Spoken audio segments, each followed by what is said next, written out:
I have an absolutely stunning wig to show you today, and a prime example of just how far synthetic wigs have come and why, for some, synthetic wigs are the way to go, even if you have the means to afford human hair.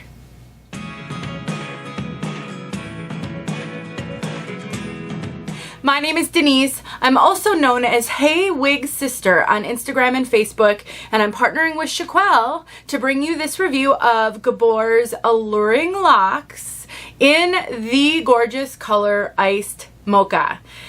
And I teased how awesome this wig is in the very beginning, and I stand by it. This wig is incredible, and I cannot wait to tell you all about it.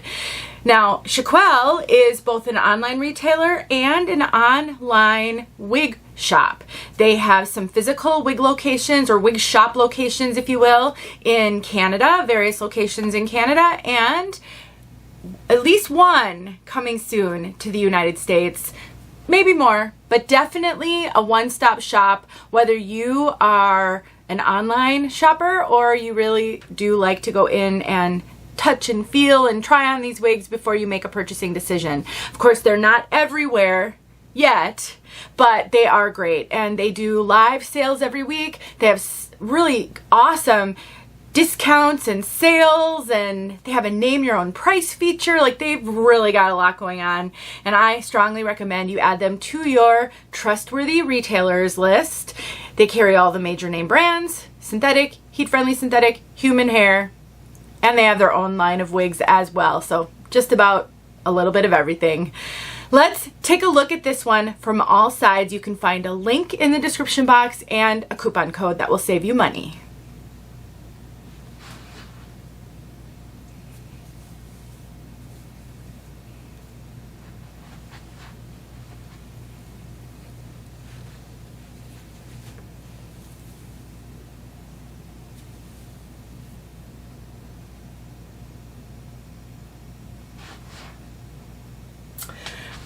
This wig, when I put this on and I ran my fingers through it and I ran a wide tooth comb through it, all I could think of was luxurious. This hair is so luxurious and so incredible.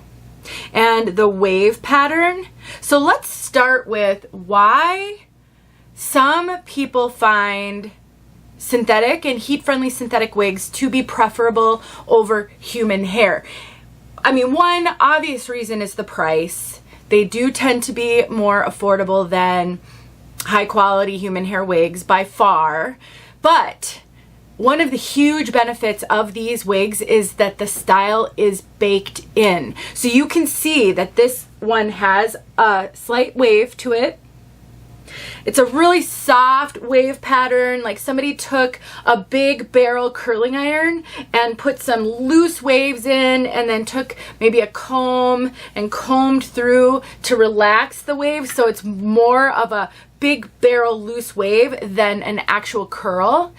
And because this is made with heat-friendly synthetic fibers, the style is baked in. You do not have to restyle this piece even after washing. So the wave pattern you see is the wave pattern that will be here whether you wear it one time or 20 times, whether you wash it one time or 20 times. You will always have a ready to go wig that looks like you spent a lot of time on your hair. Now, this beauty has a lace front, so there's that lace front.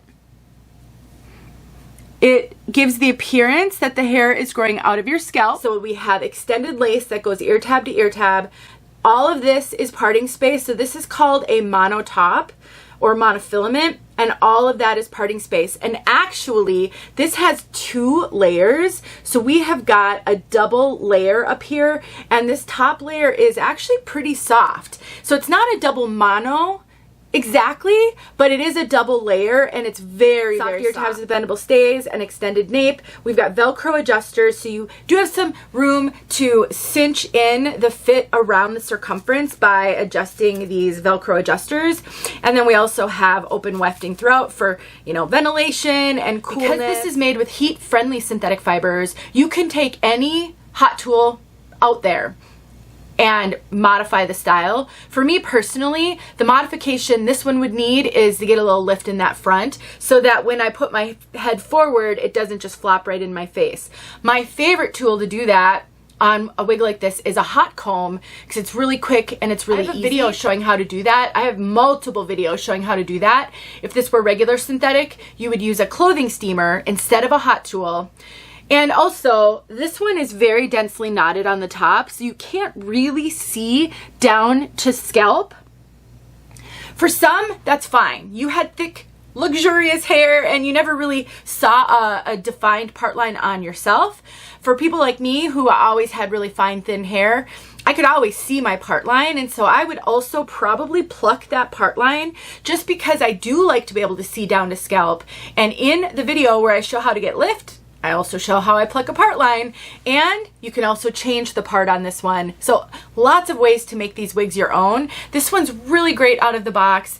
For some, you'll want to get a little lift. For others, just wearing her is all you need to do. Gabor, as a brand, generally runs pretty true to average. I, on the other hand, have more of an average petite to almost petite head. My over the top is really petite. My around my circumference is average petite. It's about a 21¼ circumference.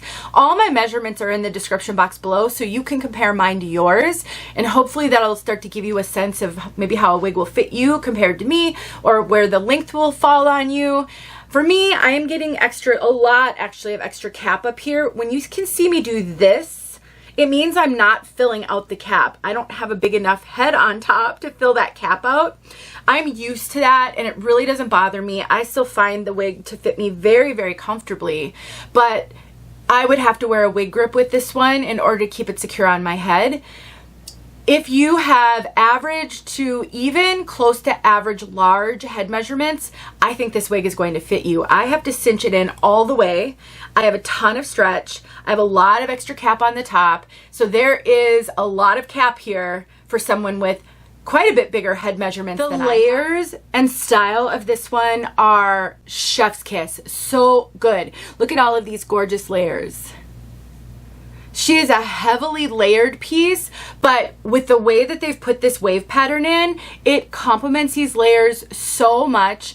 I feel as though this hair is kind of bombshell gorgeous. This is going to be a great one for styling, especially with these layers. I personally love to do a little bump it on the top with a wig like this because the layers just sort of spill down. This is one where if you wanted to wear it in a half up, half down, you absolutely could, but you could also wear this one in a full ponytail. You could throw either keep it all up and back when you put it in a ponytail, or because this does have some face framing layers, you could grab a few of the layers in the front and pull them forward if you wanted to, if you like that. Great event hair, great wedding hair, great everyday hair, just so much flexibility. Let's talk about density and Permatease. This wig is what is considered high density. It has a lot of hair. It weighs 5.2 ounces, which isn't terribly heavy for a wig, but it definitely has a lot of hair. It doesn't really have a lot of Permatease. So there's no traditional poofy Permatease, so I can touch all the way down to scalp when I put my hands on this piece. There's some crimpy fibers right at the cap, but nothing significant or substantial. Between the fullness, the layers, the wave, and the styling potential, I think this is going to be a very, very popular wig. Personally, I would have so much fun playing with this wig. I for sure would play around with some fun updos, with some of the front spilling down, you know, do a really fun half up, half down. I truly think this one is going to be so incredibly fun to play with. And if you're looking for some fancy event hair, maybe you've got a wig, could be a great option for a fancy night out, for sure. We made it to color. SS Iced Mocha. When you see an SS on the Gabor line of wigs, that means shadow shades. It's a rooted color. If you see SS, then you know it's rooted. So we've got the color codes are GF8-12SS. The 8 is the base color. That's a medium brown, kind of a medium to medium dark brown. And the 12 is a light brown. Now the description says medium brown shaded with dark blonde. Technically a 12 is a light brown.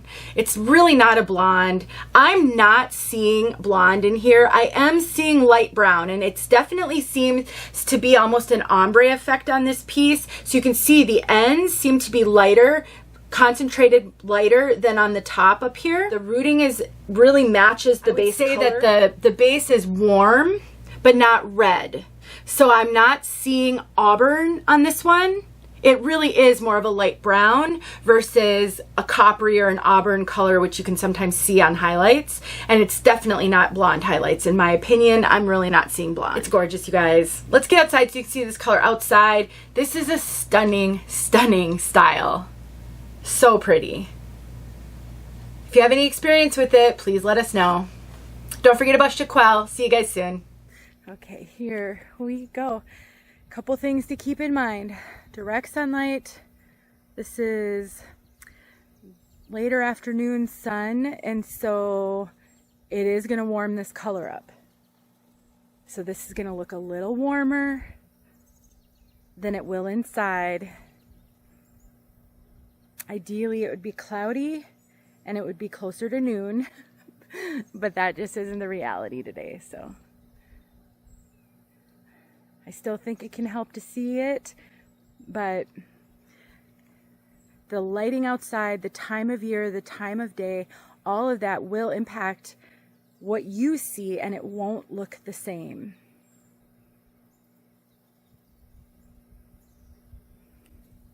So pretty though.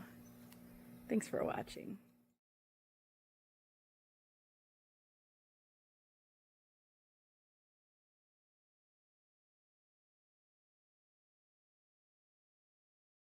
Hey friends, thanks so much for watching. Here are a few videos I think you might enjoy. Go ahead and click on one and watch.